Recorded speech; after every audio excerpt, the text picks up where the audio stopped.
gave support a microcosm of unique, possibly predatory life forms, detecting an artificial structure somewhere in the region.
Told me today.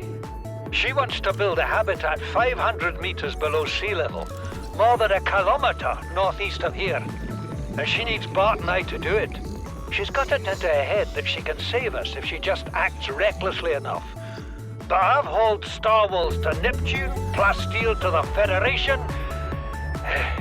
This family operates 9 different mining colonies across the Ariadne Arm. Maida thinks she's better suited to lead. Her contract still says otherwise. But I just cannot damn well tell whether it's the stupidest idea I ever heard, or my only hope. I turned 80 years old last week. I thought I had another 80 in me, but marooned on this planet, there's no swapping out of my liver when the old one fails.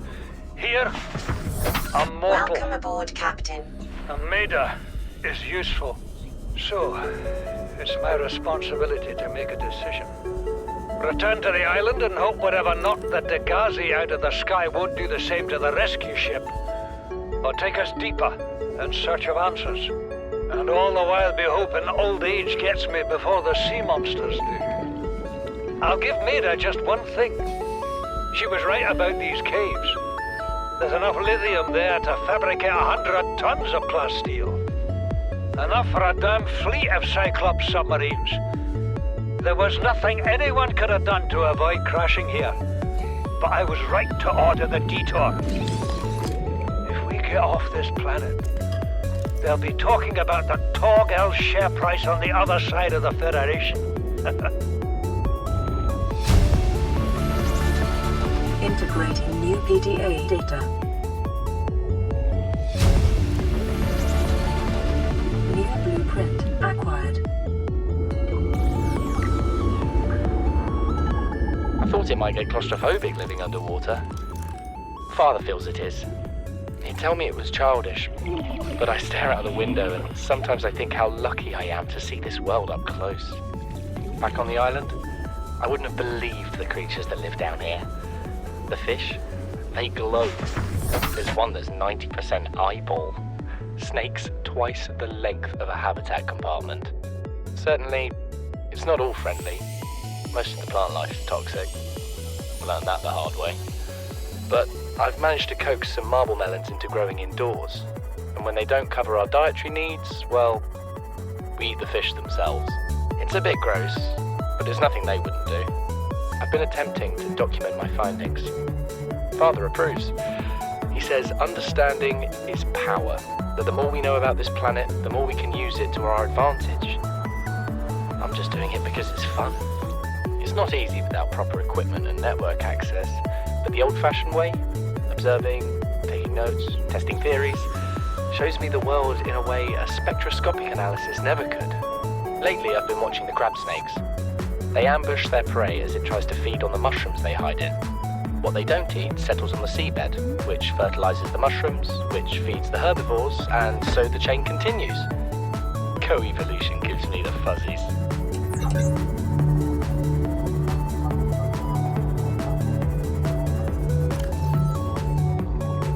Something incredible just happened. Since we're down here, I had this plan to build equipment and study the life forms we were encountering, but I didn't have enough enameled glass. So, I started looking for a natural substrate that would strengthen the glass we have, and those stalker teeth we've been finding fit the bill. Only, well, we needed more. That's when Marguerite got interested. She actually listened to me, more than I can say for Father, and I worked up the courage to talk about my more tentative theories.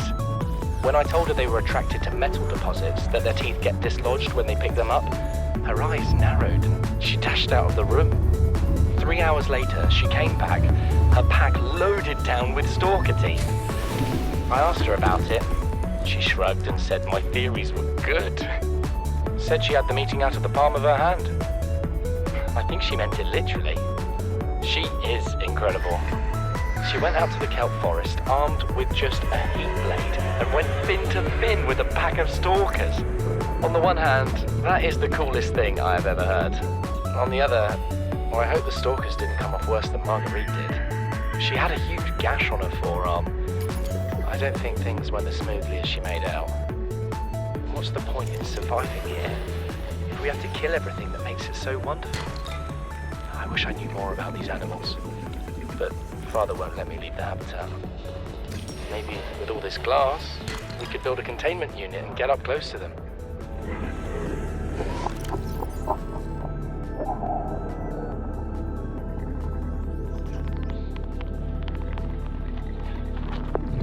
You really think it'll carry 2 of us? Your regular sea glide tows a mass of 80 kilograms at over 30 kilometers an hour. The power cellar rig to this one should double that. You think there's something out there that's faster? Oh, sure. And that's assuming it doesn't overload 3 meters from the life pod. You're calm about this. I'm seeing the engineering problem. If I stop seeing the maths, I'll be terrified.